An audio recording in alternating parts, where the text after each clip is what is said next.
ہم ہوا کے نرم و تیز جھونکوں کی مانند آگے بڑھ رہے تھے۔ اس چلنے میں کوئی مشقت نہ تھی بلکہ لطف آ رہا تھا۔ نہ جانے ہم نے کتنا فاصلہ طے کیا تھا کہ صالح کہنے لگا، عرش الہی کے سائے میں مامون علاقہ شروع ہونے والا ہے۔ وہ دیکھو، آگے فرشتوں کا ایک ہجوم نظر آ رہا ہے۔ ان کے پیچھے ایک بلند دروازہ ہے، یہی اندر داخلے کا دروازہ ہے۔ میں نے صالح کے کہنے پر سامنے غور سے دیکھا تو واقعی فرشتے اور ان کے پیچھے ایک دروازہ نظر آیا، مگر یہ عجیب دروازہ تھا جو کسی دیوار کے بغیر قائم تھا، یا شاید دیوار غیر مرئی تھی، کیونکہ دروازے کے ساتھ پیچھے کی سمت کچھ نظر نہیں آ رہا تھا۔ گویا ایک نظر نہ آنے والا پردہ تھا جس نے دروازے کے پیچھے کے ہر منظر کو ڈھانپ رکھا تھا۔ تاہم اس کی بات سنتے ہی میرے قدم تیز ہو گئے اور فاصلہ تیزی سے گھٹنے لگا۔ دروازہ ابھی دور ہی تھا مگر فرشتے واضح طور پر نظر آنے لگے تھے۔ یہ انتہائی سخت گیر اور بلند قامت فرشتے تھے جن کے ہاتھ میں آگ کے کوڑے دیکھ کر میں گھبرا گیا۔ میں نے صالح کا ہاتھ مضبوطی سے پکڑ کر اسے روکتے ہوئے کہا، تم غالباً غلط سمت جا رہے ہو، یہ تو عذاب کے فرشتے لگتے ہیں۔ چلتے رہو، اس نے رکے بغیر جواب دیا۔ ناچار مجھے بھی اس کے پیچھے جانا پڑا، تاہم میں نے اتنا اہتمام کر لیا کہ اس سے 2 قدم پیچھے رہ کر چلنے لگا تاکہ اگر پلٹ کر بھاگنے کی نوبت آئے تو میں اس سے آگے ہی رہوں۔ صالح کو میرے احساسات کا اندازہ ہو چکا تھا، اس نے وضاحت کرنی ضروری سمجھی۔ یہ بے شک عذاب ہی کے فرشتے ہیں۔ میں نے اس کی بات درمیان سے اچک کر کہا، اور یہاں اس لیے کھڑے ہیں کہ آگے جانے سے قبل میری پٹائی کر کے میرے گناہ جھاڑیں۔ وہ میری بات سن کر بے اختیار ہنسنے لگا اور بولا، دیکھو، اگر پٹائی ہونی ہے تو تمہارا بھاگنا مفید ثابت نہیں ہوگا۔ کوئی شخص ان فرشتوں کی رفتار اور طاقت کا مقابلہ نہیں کر سکتا۔ ویسے تمہاری اطلاع کے لیے عرض ہے کہ یہ تمہارے لیے یہاں نہیں کھڑے ہیں، بلکہ یہ اس لیے کھڑے ہیں کہ خدا کا کوئی مجرم اگر اس سمت آنے کی کوشش کرے تو اسے اتنا مارے کہ وہ دوبارہ اس طرف آنے کی ہمت نہ کرے۔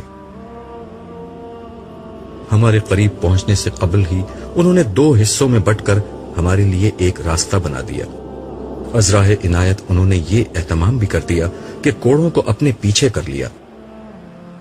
میرا خیال تھا کہ وہ ہمیں دیکھ کر مسکرائیں گے اور اظہار مسرت کریں گے، مگر کوشش کے باوجود ان کے چہروں پر کوئی مسکراہٹ تلاش نہ کر سکا۔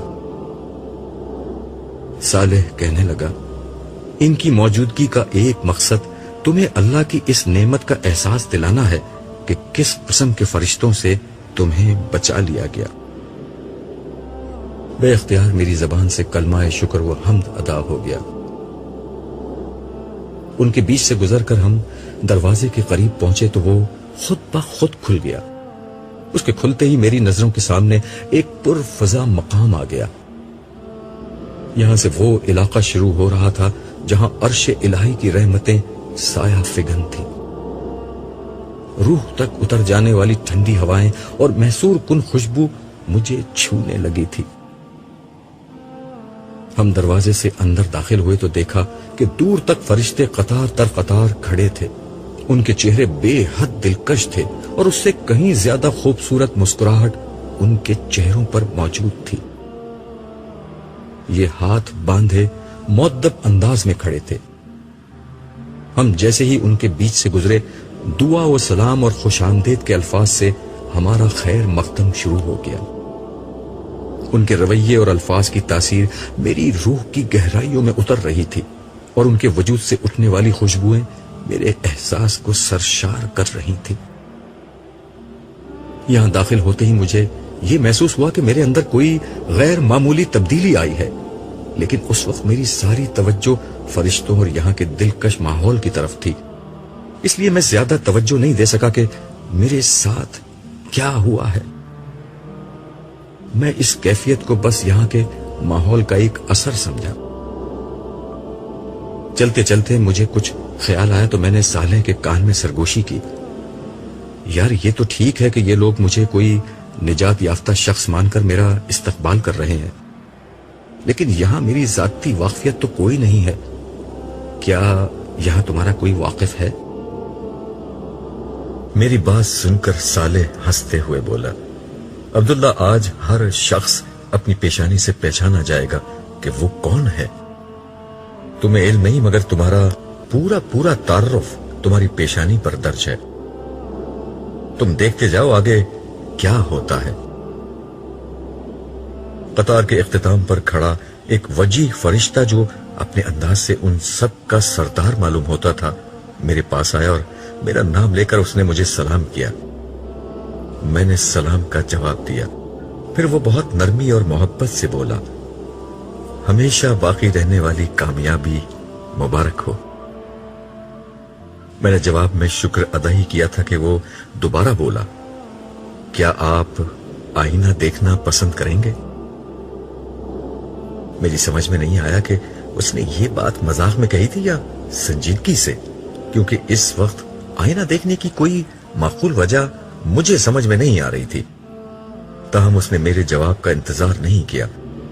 ایک فرشتے کو اشارہ کیا اور اگلے ہی لمحے میرے سامنے ایک قد آدم آئینہ تھا. میں نے اس آئینے کو دیکھا اور مجھے یقین ہو گیا کہ اس نے میرے ساتھ مذاق کیا تھا، کیونکہ یہ آئینہ نہیں بلکہ ایک انتہائی خوبصورت اور زندگی سے بھرپور پینٹنگ تھی، جس میں ایک خوبصورت نوجوان بلکہ شہزادہ شاہانہ لباس زیب تن کیے کھڑا تھا.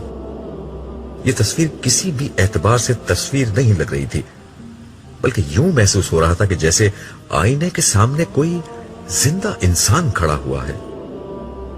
میں نے اس فرشتے کی طرف دیکھا اور مسکرا کر کہا، آپ اچھا مذاق کرتے ہیں، مگر پینٹنگ اس سے زیادہ اچھی کرتے ہیں.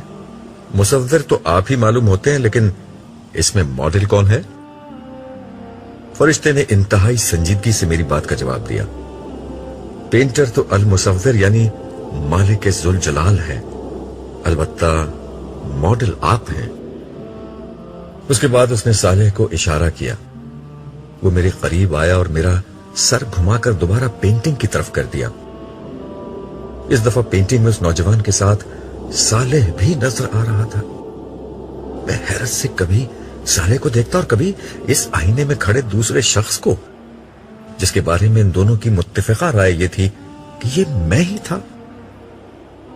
مگر یہ میں تو نہیں، میں نے بلند آواز سے کہا. جواب میں صالح نے یہ مصرع پڑھ دیا، اے جانے جہاں، یہ کوئی تم سا ہے کہ تم ہو. لیکن یہ کیسے ممکن ہے؟ میں تو ایک بوڑھا شخص تھا اور جوانی میں بھی کم از کم ایسا تو نہیں تھا. اس دفعہ میری بات کا جواب فرشتے نے دیا. آپ ناممکنات کی دنیا سے ممکنات کی دنیا میں آ گئے ہیں. آپ انسانوں کی دنیا سے خدا کی دنیا میں آ گئے ہیں. آج ہر شخص ویسا نہیں دکھائی دے گا جیسے وہ دنیا میں دوسرے انسانوں کو نظر آتا تھا، بلکہ آج ہر شخص ویسا نظر آئے گا جیسا وہ اپنے مالک کو نظر آتا تھا. اور مالک کی نظر میں انسانوں کی صورت گری ان کے گوشت پوش پر نہیں، بلکہ ان کے ایمان و اخلاق اور اعمال کی بنیاد پر ہوتی تھی. آپ اسے دنیا میں جیسے لگتے تھے ویسے ہی آج اس نے آپ کو بنا دیا ہے. ویسے یہ عارضی انتظام ہے. آپ کی فیصلہ کن شخصیت اس وقت سامنے آئے گی جب جنت میں آپ کے درجات کا فیصلہ حتمی طور پر ہوگا. سر دست تو آپ آگے جائیں، بہت سے دوسرے لوگ آپ کا انتظار کر رہے ہیں. ہم آگے کی سمت بڑھ رہے تھے. مجھے اندازہ ہو چکا تھا کہ اندر داخل ہوتے ہی مجھے جس تبدیلی کا احساس ہوا تھا وہ کیا تھی. میری چال میں بہت اعتماد تھا. شاید یہ آئینے کا اثر تھا کہ اب مجھے یقین آنے لگا تھا کہ رب کعبہ نے مجھے سرفراز کر کے میرے بخت کو ہمیشہ کے لیے جگا دیا ہے. میری زندگی کے شب و روز اور اس میں پیش آنے والے مسائل اب میرے لیے خواب و خیال ہو چکے تھے. پچھلی دنیا کی محرومیاں، صبر اور محنتیں کبھی اس طرح بھی رنگ لائیں گی، مجھے اس کا قطعاً اندازہ نہیں تھا. قرآن کریم اور احادیث میں اگلی دنیا کا بہت کچھ تعارف پڑا تھا،